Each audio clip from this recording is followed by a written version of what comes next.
Ils reconnaissent ces personnes dont l'engagement a été constant et savent que ces normes ne changent pas. Après des décennies à cacher ses sentiments, à 73 ans, la princesse Anne a enfin avoué qu'elle détestait plus que tout autre. Comment se préparer à cela? Bien que l'on sache que cela pourrait arriver, on n'y pense pas vraiment. La royale directe et sans détour a révélé la personne contre laquelle elle a entretenu une rancune secrète pendant la majeure partie de sa vie. Qui est cette personne qui a irrité la princesse Anne et pourquoi la détestait-elle si profondément? Rejoignez-nous pour découvrir les détails croustillants de ce secret bien gardé et plonger dans l'histoire derrière la haine la plus intense de la princesse. Avant de découvrir cette personne, prenons un moment pour explorer la vie de la princesse Anne et comprendre ce qui la distingue dans la famille royale. La princesse Anne est née le 15 août 1950 au Clarence House à Londres. Elle est la seule fille de la reine Élisabeth II et du prince Philippe, duc d'Édimbourg. Elle est entrée dans le monde en étant troisième dans l'ordre de succession britannique, après sa mère et son frère aîné Charles, devenu plus tard le roi Charles III. Sa position dans la ligne de succession est passée au deuxième rang en 1952 après la mort de son grand-père et l'accession au trône de sa mère. Dès le début, Anne a montré un sens remarquable du devoir qui la distinguait de ses frères et sœurs. Contrairement à son frère aîné Charles et à son frère cadet Andrew, elle semblait moins attirée par les projecteurs et plus déterminée à accomplir ses responsabilités. Ce dévouement précoce a jeté les bases de son engagement tout au long de sa vie envers le service public. Après avoir été éduquée à Benenden School, Anne a commencé ses fonctions royales dès l'âge adulte. Après avoir terminé ses études en 1968 avec des résultats académiques remarquables, la princesse Anne a entamé ses engagements royaux à l'âge de 18 ans, marquant le début d'une carrière consacrée au service et à la responsabilité. En 1987, elle a reçu le titre de princesse royale, une distinction qu'elle conserve à vie. Malgré ses origines privilégiées, son attention a toujours été centrée sur ses devoirs, laissant un héritage durable de service et d'engagement envers la couronne et sa nation. L'approche de la princesse Anne envers ses responsabilités royales est rafraîchissante et pragmatique, contrastant vivement avec le glamour souvent associé à la royauté. Elle a remarquablement souligné que ce n'est pas la tenue que l'on porte, mais la vie que l'on mène, mettant en avant l'importance de la substance sur le style. Cette remarque résonne profondément tant auprès des initiés royaux que du grand public. Elle est connue pour son emploi du temps incessant. Anne détient le record du plus grand nombre d'engagements officiels en un an par un membre de la royauté, avec une moyenne de plus de 500 engagements annuels, soit plus d'un événement par jour. Son calendrier est rempli d'activités allant des visites de charité à l'inauguration de nouvelles installations et à la représentation de la reine lors des fonctions d'État. Malgré les exigences de son rôle, elle reste fermement engagée dans ses responsabilités plutôt que de chercher la reconnaissance personnelle. Depuis ses débuts publics à l'âge de 18 ans, avec l'ouverture d'un centre éducatif à Shropshire en 1969, son dévouement est resté inébranlable. Elle est une présence régulière lors de nombreux engagements royaux et soutient plus de 200 organisations à travers le monde, démontrant que son implication va au-delà de la simple présence. La princesse Anne s'engage profondément avec des organisations telles que Save the Children, adoptant une approche pratique qui l'amène dans certaines des zones les plus difficiles à travers le monde. Ses compétences diplomatiques sont également un aspect remarquable de son caractère. En 1990, à l'âge de 39 ans, elle a été nominée pour le prix Nobel de la paix en reconnaissance de ses efforts humanitaires avec Save the Children, une distinction qui met en lumière son influence significative au-delà des feux de la rampe royaux. Son dévouement a aidé les enfants vulnérables à susciter l'admiration à travers le monde, prouvant que les actions résonnent souvent plus profondément que les mots. Dans une interview à la BBC, elle a exprimé son amour pour les gens, qu'elle a étendu à son travail avec des enfants défavorisés dans diverses régions, incarnant le concept de l'amour en action. Alors que la famille royale est généralement associée à un comportement réservé, la princesse Anne se distingue par son esprit vif et son humour sec, rompant avec les formalités traditionnelles. Elle n'hésite pas à infuser ses apparitions publiques de personnalité, ce qui la rend à la fois relatable et respectée. Cependant, malgré son charme engageant, la famille royale n'a pas été épargnée par les controverses. Passons maintenant à la partie la plus intéressante, comment la princesse Anne navigue-t-elle dans les eaux tumultueuses entourant sa famille tout en préservant sa franchise caractéristique? Explorons comment elle maintient son intégrité au milieu des controverses qui enveloppent parfois ses proches. Les réserves de la princesse Anne. Le défi de la perception publique concernant les figures royales controversées a longtemps captivé les audiences, des gros titres des tabloïds aux commentaires sur les réseaux sociaux. Chaque action d'un membre de la famille royale est minutieusement examinée et analysée par le public. Avez-vous déjà envisagé pourquoi certains membres de la royauté semblent attirer plus de controverses que d'autres? Voici une raison qui pourrait vous surprendre. Les dynamiques entourant les figures publiques au sein de la monarchie britannique sont influencées par une combinaison de choix personnels, de représentation médiatique et d'attentes sociétales. De nombreuses personnes, malgré leurs titres nobles et leur héritage, ont rencontré des critiques et des controverses publiques. Les scandales, les divorces et les remarques controversées ont considérablement impacté l'opinion publique. Considérez les défis auxquels ils font face pour concilier liberté personnelle et obligation de représenter une institution historique. La princesse Anne illustre cette lutte, ayant navigué avec une résilience notable à travers les complexités de la vie royale. Son esprit courageux a été particulièrement affiché en 1974, lorsqu'à accent-grave l'âge de 23 ans, elle a survécu à une tentative d'assassinat alors qu'elle revenait d'un événement caritatif avec son premier mari, le capitaine Mark Phillips. Leur véhicule a été attaqué par Ian Ball, l'assaillant qui brandissait une arme à feu, ainsi que le chauffeur d'Anne, le security officer Jim Beaton, et un journaliste courageux qui est intervenu. Ball avait l'intention d'enlever Anne pour une rançon de 2 millions de livres. Dans une démonstration remarquable de sang-froid, elle a répondu avec un « pas question », illustrant sa capacité à gérer les immenses pressions de la vie royale et son engagement indéfectible à protéger ses proches, en particulier ses neveux, les princes William et Harry. En raison de cet amour intense, il est difficile de contempler le point de vue de la princesse Anne sur les mariages de ses neveux, notamment celui de prince Harry et Meghan. Que pense-t-elle réellement? Ne dévoilez pas encore le secret, car il y a plus à découvrir que ce que vous imaginez. Meghan Markle, la duchesse de Sussex souvent controversée, avant de devenir duchesse, Meghan était reconnue pour sa performance dans la série télévisée acclamée Suits et ses contributions humanitaires notables. Sa relation avec le prince Harry était perçue comme un conte de fées moderne, célébré pour avoir défié les normes de la monarchie britannique traditionnellement conservatrice. En tant que première femme biraciale à rejoindre la famille royale britannique, Meghan représentait un symbole de diversité et d'inclusivité. Cependant, ce conte de fées a rapidement rencontré les dures réalités de la vie royale. Le conflit le plus significatif qui a attiré l'attention publique était entre Meghan et ses beaux-parents, menant finalement au choix du couple de se retirer de leurs responsabilités royales de haut rang début 2020. Cette décision sans précédent, surnommée « Megxit » par les médias, a envoyé des ondes de choc à travers les cercles royaux et a suscité des discussions intenses sur l'avenir de la monarchie. Lorsque Meghan et Harry ont annoncé leur fiançailles, Meghan a exprimé son enthousiasme à embrasser ses nouvelles responsabilités. Elle se réjouissait de quitter sa carrière pour s'engager pleinement avec le Royaume-Uni et se connecter avec diverses communautés et causes. Dans une interview avec ABC, Meghan a exprimé son enthousiasme à être activement impliquée au Royaume-Uni, à découvrir des communautés diverses et à apprendre sur des organisations plus petites. Elle a expliqué que s'engager dans des causes avait toujours été sa passion. Il est intéressant de noter qu'elle a avoué ne jamais avoir cherché d'informations sur son futur mari, plaçant toute sa confiance dans ce que Harry lui disait. Elle a remarqué qu'elle n'idéalisait aucun aspect de leur relation. Cependant, en tant qu'Américaine, il y a une tendance à croire que nous comprenons les royaux à travers des contes de fées, mais la réalité est rapidement devenue apparente pour Meghan. Sa courtoisie initiale envers la reine a apporté le lourd fardeau des attentes royales. Meghan a réfléchi à sa gratitude de ne pas avoir eu une connaissance approfondie de la famille, reconnaissant que si elle avait fait des recherches, elle aurait été trop préoccupée par ses pensées. Il est notable que la princesse Anne avait des réserves concernant Meghan depuis le début. La personnalité télévisuelle Deborah Davis a noté qu'Anne, tout comme son père, le prince Philippe, était capable de voir au-delà du charme de Meghan.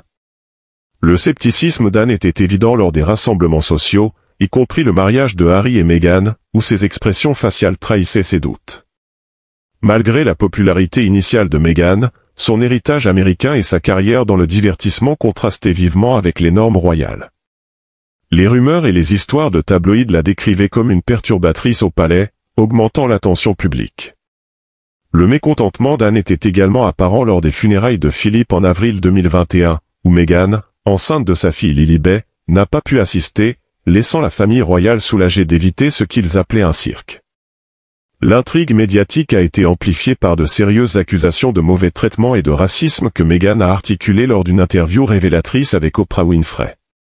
Dans cette interview, elle a exprimé des sentiments d'isolement et de manque de soutien de l'institution, partageant des discussions troublantes sur la couleur de la peau de son fils. Ces révélations ont déclenché des conversations mondiales sur la race, la santé mentale et les pressions cachées associées à la vie royale. Les réserves initiales de la princesse Anne concernant la longévité de Meghan au sein de la famille royale semblent désormais prémonitoires. Un commentateur royal, Neil Shawn, a rapporté qu'Anne avait conseillé à Meghan de percevoir la vie royale comme un devoir plutôt que comme une quête de célébrité, une suggestion qui aurait laissé Meghan stupéfaite. Cette perspective a souligné que être royal exige un engagement à temps plein, une préparation et une participation active aux efforts caritatifs. Les réserves d'Anne concernant l'engagement à long terme de Meghan ont été corroborées par Lady Colin Campbell, qui a affirmé qu'Anne avait mis en garde Harry contre le mariage avec Meghan en raison de préoccupations concernant son apparente auto-absorption et son caractère. Cela ajoute une dimension supplémentaire au récit royal complexe.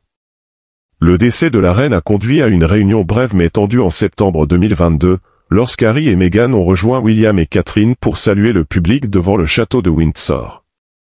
Bien que cela ait semblé être une démonstration d'unité, des analystes du langage corporel ont observé une tension notable entre les couples. L'après de l'interview révélatrice de Harry et Meghan avec Oprah a fourni un aperçu supplémentaire des relations compliquées entre Harry, Meghan et les autres membres de la famille royale, y compris la princesse Anne. L'expérience de Meghan Markle au sein de la famille royale britannique a été loin d'être simple et son parcours continue de susciter des discussions sur la tradition, l'identité et le rôle changeant de la monarchie au XXIe siècle. Meghan n'était pas la seule royale avec laquelle la princesse Anne avait un différend, elle en avait également avec la princesse Diana.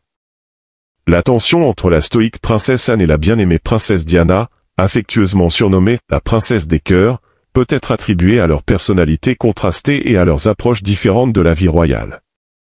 La princesse Diana, qui a captivé des millions de personnes dans le monde entier par sa chaleur, sa compassion et son approche sincère, est montée en prominence après son mariage avec le prince Charles en 1981. Cette union l'a propulsée sous les projecteurs internationaux, où elle est rapidement devenue une figure chérie. Diana n'était pas seulement une figure de beauté, elle possédait une profonde empathie et un engagement résolu envers diverses causes sociales. Ses initiatives pour sensibiliser à la maladie du sida et ses campagnes ferventes contre les mines antipersonnelles ont fait d'elle une icône humanitaire, permettant aux gens de divers horizons de ressentir une profonde connexion avec elle, stabilisant ainsi son héritage en tant que figure royale accessible. Cependant, malgré sa personnalité publique radieuse, les dynamiques au sein du palais n'étaient pas toujours harmonieuses, en particulier concernant sa relation avec la princesse Anne. En surface, les deux semblaient avoir peu en commun. Diana dégageait charme et charisme, attirant sans effort l'attention des médias, tandis qu'Anne restait ferme et pragmatique, ancrée dans la tradition et le devoir. Anne désapprouvait souvent les choix vestimentaires avant-gardistes de Diana et son inclination à se réjouir de l'attention médiatique, percevant le tourbillon médiatique comme peu convenable pour la royauté, ce qui a contribué à leurs perspectives divergentes. Diana possédait une capacité remarquable à utiliser les médias pour attirer l'attention sur ses efforts philanthropiques, un talent que Anne trouvait déstabilisant. Anne avait une profonde appréciation pour la relation traditionnelle et quelque peu distante de la monarchie avec le public et était critique de ce qu'elle percevait comme l'autopublicité de Diana. Les rapports de friction entre les deux femmes étaient fréquents, certaines sources suggérant qu'Anne avait du mal à comprendre l'approche contemporaine de Diana en matière de responsabilité royale. La situation est devenue encore plus complexe après l'entrée de Diana dans la maternité. Il était anticipé qu'Anne servirait comme marraine de William. Diana avait des projets différents malgré le soutien du roi Charles pour le rôle de marraine de William. Diana a finalement rejeté cette idée, et lorsque le prince Harry est arrivé 2 ans plus tard, il a de nouveau été négligé, le prince Andrew assumant le rôle de parrain. Diana aurait justifié ce choix en exprimant une préférence pour un parrain masculin pour son fils. En ce qui concerne les devoirs royaux, souvent considérée comme la royale la plus assidue, Anne a fait considérablement plus d'apparitions publiques que Diana pendant les années 1980. Néanmoins, l'attention des médias est restée fixée sur Diana, tandis qu'Anne était engagée dans une tournée royale aux États-Unis. Diana se préparait à accoucher de Prince William et la nation était captivée par l'arrivée imminente. La presse interrogeait sans relâche Anne sur la façon dont Diana omettait de remplir ses responsabilités royales. Lors de l'annonce de la naissance de William le 21 juin 1982, Anne a appris la nouvelle par un journaliste et a répondu avec surprise par un simple « Oh, bien ». La représentation des médias à son égard était peu flatteuse, la qualifiant de « mauvaise tête ». Lors d'une interview en 1985, Diana a écarté les spéculations de rupture en déclarant qu'Anne travaillait incroyablement dur pour Save the Children et qu'elle était son plus grand fan, tout en qualifiant les récits de querelles de simples contes de fées. Elle a exprimé des regrets pour avoir manqué le baptême de Prince Harry. Après le décès tragique de Diana en 1997, Anne était apparemment très bouleversée et a exprimé des remords de ne pas avoir pleinement compris l'ampleur des défis de Diana dans la vie royale. Pour Diana, cela semblait être une rupture, mais pour certains, comme Cherie Blair, c'était un choc de personnalité. Cherie Blair, l'épouse de l'ancien Premier ministre britannique Tony Blair, a vécu une vie marquée par des événements significatifs dans les domaines publics et privés. Née Cherie Bu en 1954, elle a établi une carrière juridique distinguée axée sur le droit des droits de l'homme et a obtenu son diplôme de la London School of Economics ainsi que le titre prestigieux de Queen's Counsel. Cherie est devenue une figure clé dans les cercles juridiques britanniques, plaidant avec passion pour la justice sociale. Son mariage avec Tony Blair en 1980 l'a propulsée sous les projecteurs politiques, où elle a été première dame du Royaume-Uni de 1997 à 2007. Naviguer dans ce rôle a été difficile car Cherie a reçu des réactions mitigées pour son attitude directe et sa disposition à s'engager dans des affaires politiques, défiant souvent les attentes conventionnelles d'une épouse de Premier ministre. Un aspect particulièrement intrigant de la vie publique de Cherie est sa relation tumultueuse avec la princesse Anne, ce qui ajoute une dimension fascinante aux interactions entre les élites politiques britanniques et la famille royale. Leur première rencontre en 1997 à Balmoral a marqué un précédent négatif pour leurs interactions ultérieures. Dans ses mémoires, Cherie raconte que sa première rencontre avec la princesse Anne a été marquée par de l'inconfort et de la tension lorsque Cherie a proposé que la princesse l'appelle par son prénom plutôt que « Madame Blair ». La réponse tranchante d'Anne, « Je préférerais pas, ce n'est pas comme cela que j'ai été élevée », a souligné le contraste flagrant entre leurs personnalités et valeurs. Cette friction initiale, comme le note l'auteur Paul Scott dans sa biographie « Tony et Cherie, une relation spéciale », ne s'est intensifiée au fil du temps. Lors des célébrations du jubilé d'or de la reine en 2002, la situation s'est encore aggravée. La balade imprévue des Blair aurait agacé la famille royale, et lorsque Cherie a tenté de saluer la princesse Anne, elle a été accueillie froidement, poussant Cherie à faire remarquer qu'elle avait été complètement ignorée. Le malaise de Cherie avec les coutumes royales a exacerbé la situation, en particulier lors des visites au château de Balmoral, qu'elle trouvait particulièrement difficile en raison des chambres froides, des réveils matinaux au son des cornemuses et du code vestimentaire interdisant aux femmes de porter des pantalons. Un incident notable a impliqué la reine-mère, qui était apparemment mortifiée lorsque Cherie a porté des pantalons lors de son premier déjeuner. Un autre moment particulièrement gênant a impliqué la princesse Margaret, la sœur de la reine, connue pour son esprit acéré. Cherie a réussi à l'embarrasser également, ce qui pourrait avoir conduit la princesse Anne à être prudente quant aux intentions et compétences diplomatiques de Cherie. La tension entre la princesse Anne et Cherie ne trouvait pas ses racines uniquement dans ces incidents isolés, mais aussi dans l'attitude générale de Cherie envers la famille royale et les protocoles traditionnels. Son mépris ouvert et ses remarques parfois controversées sur d'autres membres de la famille royale ont probablement alimenté l'animosité. Notamment, Sarah Ferguson a également fait l'expérience du comportement réservé de la princesse Anne. Sarah Ferguson, la duchesse d'York distinctive, a toujours été reconnue comme une figure non conventionnelle au sein de la famille royale britannique. Née Sarah Margaret Ferguson le 15 octobre 1959, elle est non seulement une auteure, philanthrope et personnalité télévisuelle, mais aussi un membre éminent de la famille royale étendue. L'ascendance de Fergie peut être retracée jusqu'au roi Charles II d'Angleterre par l'intermédiaire de 3 de ses enfants illégitimes, ainsi qu'à diverses autres familles nobles. Son mariage avec le prince Andrew, le deuxième fils de la reine Élisabeth II et frère cadet du roi Charles III, l'a propulsée sous les projecteurs royaux. Notamment, elle et le prince Andrew partagent une ascendance commune à travers le duc de Devonshire et le roi Jacques II, renforçant encore leur héritage royal et noble. Après leur mariage en 1986, la reine a conféré au prince Andrew le titre de duc d'York, désignant ainsi Sarah Ferguson comme son Altesse royale, la duchesse d'York. Le couple a ensuite accueilli 2 filles, la princesse Béatrice et la princesse Eugénie. Dès le départ, le caractère vivant et spontané de Ferguson l'a distinguée des membres plus réservés de la famille royale. Connue pour son humour et son accessibilité, elle a rapidement conquis l'affection du public, bien que cela ait parfois été en contradiction avec les protocoles rigides et les attentes inhérents à la vie royale.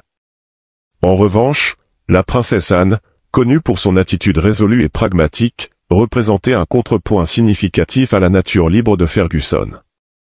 Leur relation était caractérisée par des tensions, notamment pendant les premières années du mariage de Ferguson avec le prince Andrew.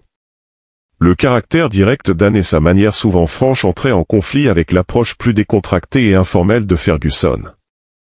Les rapports de désaccord et d'interaction glaciale étaient fréquents, avec des perspectives divergentes sur la vie royale alimentant les spéculations concernant leur relation. Le photographe royal Steve Wood, qui a passé beaucoup de temps avec la famille royale britannique, a noté qu'en dépit des efforts assidus de la princesse Anne, elle se sentait souvent éclipsée par Ferguson. Cet éclipsage semblait frustrer Anne, qui croyait que son travail acharné et son engagement étaient largement méconnus par rapport à la personnalité médiatique de Ferguson. Anne a un jour exprimé sa frustration en déclarant « Je travaille diligemment chaque jour, pourtant je ne suis jamais mise en avant dans les médias et personne ne reconnaît mes efforts. » La disparité entre Ferguson et Anne a été considérablement exacerbée par l'approche de Ferguson envers l'attention médiatique. Contrairement à Anne, qui adoptait une attitude réservée et privée, Fergie se trouvait fréquemment mêlé à des controverses de tabloïds. Ses défis avec les paparazzis, ses difficultés financières et ses aventures commerciales controversées n'ont fait qu'intensifier la fracture entre les deux. L'engagement d'Anne à préserver la dignité de la monarchie se contrastait vivement avec la personnalité plus publique et parfois conflictuelle de Ferguson. De plus, Sarah Ferguson a rencontré des difficultés dans son mariage avec le prince Andrew, ce qui a aggravé ses problèmes avec la princesse Anne. Au départ, ils ont captivé le public en tant que couple apparemment joyeux et vibrant. Cependant, Ferguson a révélé qu'ils passaient seulement 40 jours ensemble chaque année au cours des 5 premières années de leur mariage. En 1991, leur relation était tendue alors que Ferguson luttait avec la vie royale et son amitié avec le millionnaire texan Steve Wyatt attirait une attention médiatique considérable, avec des photographies de Wyatt et de la fille jeune de Ferguson apparaissant dans les journaux. En janvier 1992, le duc et la duchesse d'York ont annoncé leur séparation, officiellement déclarée le 19 mars 1992.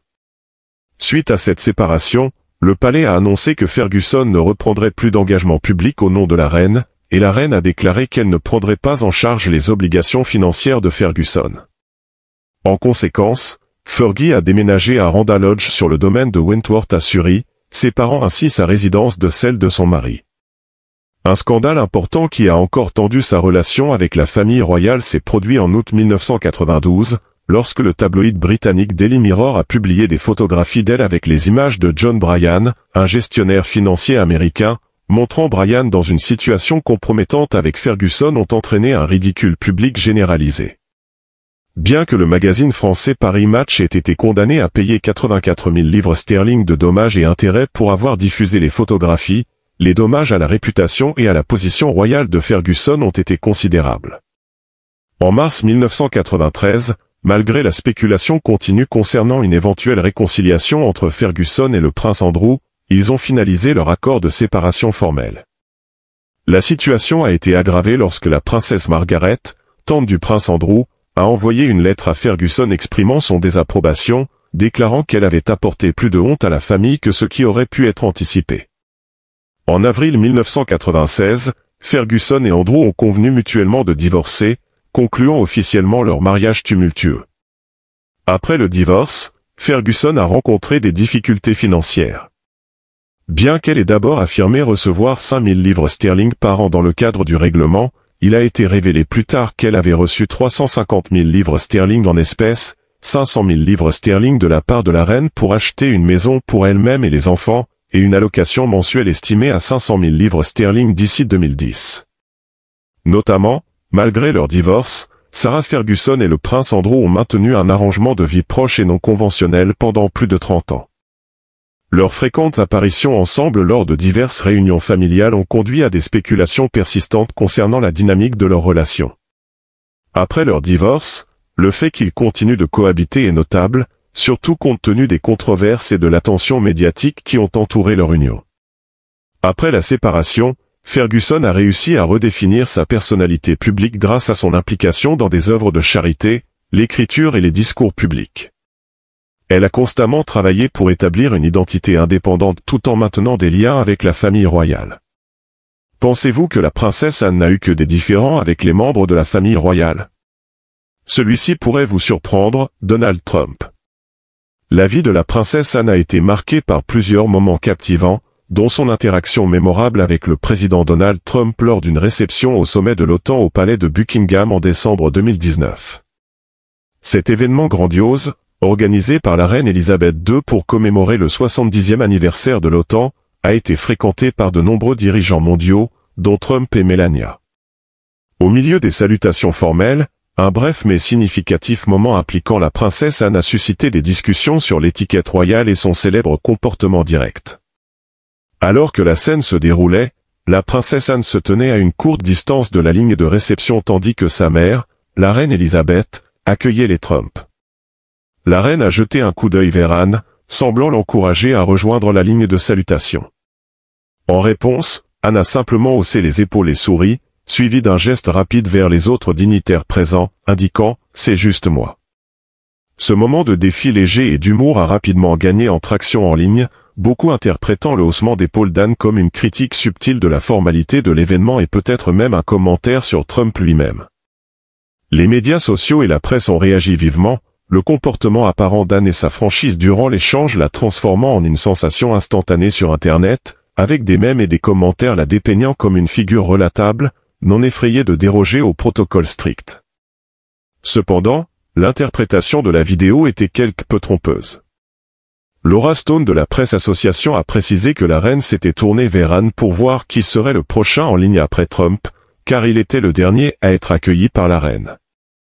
La remarque d'Anne, « c'est juste moi », visait à indiquer qu'elle était la prochaine à saluer la reine, plutôt qu'à exprimer un sentiment spécifique concernant Trump lui-même.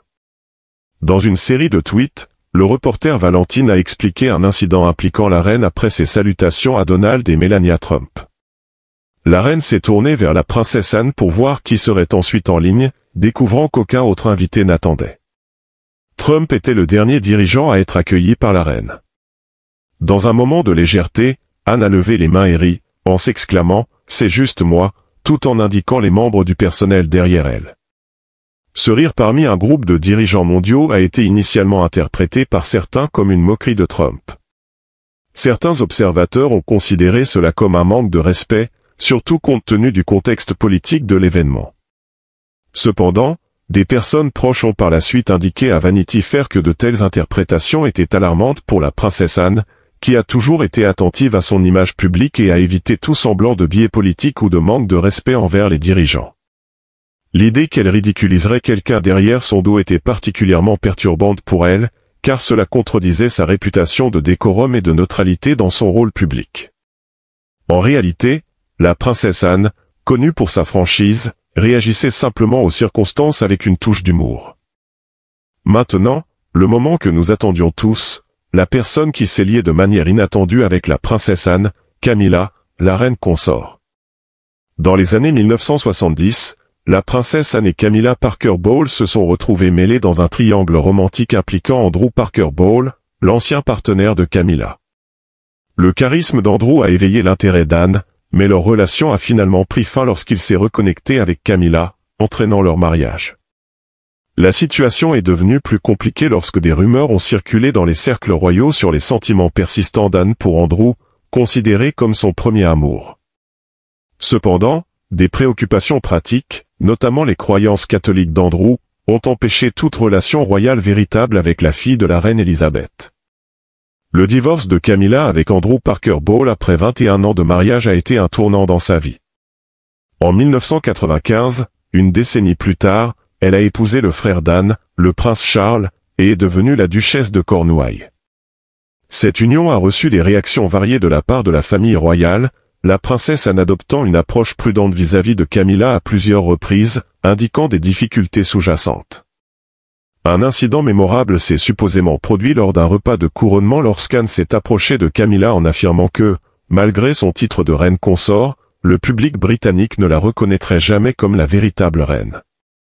Avec le temps, cependant, les observateurs de la famille royale ont noté une amélioration progressive de l'amitié entre Anne et Camilla à mesure que Camilla s'adaptait à son rôle aux côtés du roi Charles et se préparait à son avenir en tant que reine consort. Les dynamiques du ménage royal ont commencé à changer, l'acceptation d'Anne et la diminution des conflits publics indiquant une maturation de leur connexion interpersonnelle, signalant une meilleure compréhension et un respect mutuel entre les deux femmes au sein du cadre de la famille royale. Si vous avez aimé cette vidéo, aimez et abonnez-vous, et cliquez également sur la prochaine vidéo affichée à l'écran.